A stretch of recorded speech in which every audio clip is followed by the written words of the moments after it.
একটু ব্যস্ত আছে।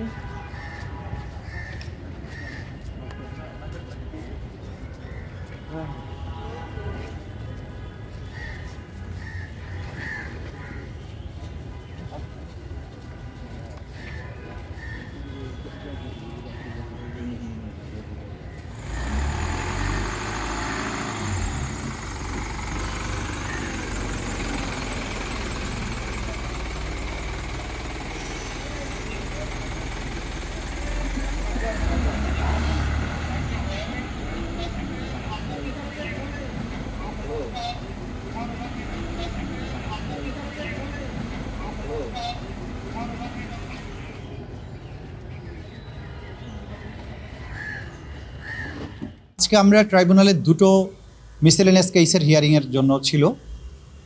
একটা পিটিশনে সাবেক যে তথ্য যোগাযোগ প্রযুক্তি বিষয়ের যে প্রতিমন্ত্রী জুনায়েদ আহমেদ পলক, তাকে আমরা আন্তর্জাতিক অপরাধ ট্রাইব্যুনালের যে তদন্ত সংস্থা সেখানে জিজ্ঞাসাবাদের জন্য আমরা আদালতের কাছে অনুমতি চেয়েছিলাম। আদালত সেটা মঞ্জুর করেছেন এবং তাকে 18ই ডিসেম্বর তদন্ত সংস্থার অফিসে একদিনের জন্য জিজ্ঞাসাবাদ করার জন্য অনুমতি প্রদান করেছেন।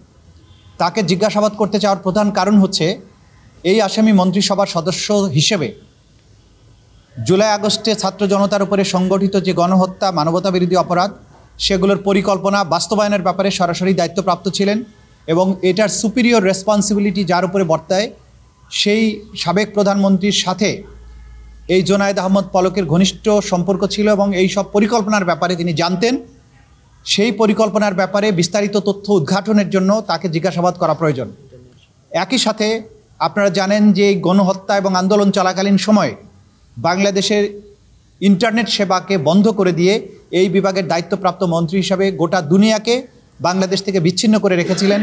এই গণহত্যার তথ্য মানুষের কাছে পৌঁছার ব্যাপারে তিনি বিঘ্ন সৃষ্টি করেছিলেন এবং এইভাবে একটা বাংলাদেশের মধ্যে সংগঠিত এত বড় একটা অপরাধ, গণহত্যা, মানবতা বিরোধী অপরাধকে গোটা দুনিয়া থেকে আড়াল করার মাধ্যমে গণহত্যার অপরাধটাকে ধামাচাপা দেওয়ার চেষ্টা করেছিলেন।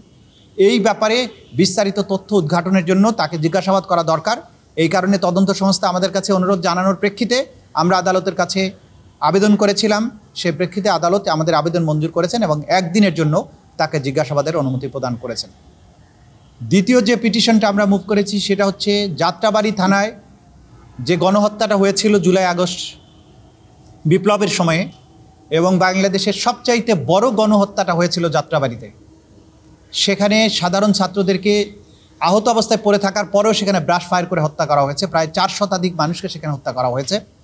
সেই হত্যাকাণ্ডের যারা প্রধান ভূমিকা পালন করেছিলেন ঘটনাস্থলে, তার মধ্যে একজন হচ্ছেন যাত্রাবাড়ি থানার তদানীন্তন ওসি আবুল হাসান এবং এর সাথে আরও যে সমস্ত অফিসাররা তার সাথে ছিল, তার ওসি তদন্ত জাকির, যাকে সরাসরি ভিডিওতে দেখা গেছে যে তাইম ভুইয়া নামে একজন যুবককে আহত অবস্থায় নিয়ে যাওয়ার সময় তাকে ঠান্ডা মাথায় বুকের মধ্যে বন্দুক ঠেকিয়ে গুলি করে হত্যা করে, পরবর্তীতে তাকে আবারও নির্যাতন করে তার মৃত্যু নিশ্চিত করে এবং তার সাথে অন্যান্য অফিসাররা যারা ছিল। এই ব্যাপারে এই মামলাতে তাদের বিরুদ্ধে আগেই গ্রেপ্তারি পরোয়ানা জারি হয়েছিল। গ্রেপ্তারি পরোয়ানা জারি হওয়ার পরে অভিযুক্ত আবুল হাসানকে গ্রেপ্তার করা হয়। তাকে আগেও ট্রাইব্যুনালে উপস্থিত করা হয়েছিল, আজকেও করা হয়েছে। আমরা তাকে জিজ্ঞাসাবাদ করে তথ্য উদ্ঘাটন করতে চাই যে নির্মম হত্যাকাণ্ড বাংলাদেশে তারা ঘটিয়েছেন তার সবচাইতে বড় পার্টটা ছিল যাত্রাবাড়িতে এবং সেখানে সে ওসির দায়িত্বে নিয়োজিত ছিল।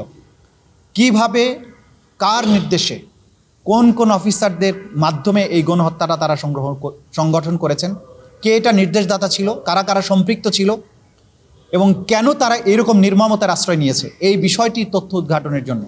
গোলাবারুদ কোথা থেকে এসেছে, কত রাউন্ড গুলি তারা ব্যবহার করেছে, এই সব ব্যাপারে তথ্য উদ্ঘাটনের জন্য আমরা তাকে জিজ্ঞাসাবাদের জন্য অনুমতি চেয়েছি। একদিনের জন্য অফিস চলাকালীন সময় তাকে জিজ্ঞাসাবাদের অনুমতি আদালত দিয়েছেন। আগামী 15ই ডিসেম্বর তাকে জিজ্ঞাসাবাদের জন্য আমাদের তদন্ত সংস্থার কাছে নিয়ে যাওয়া হবে।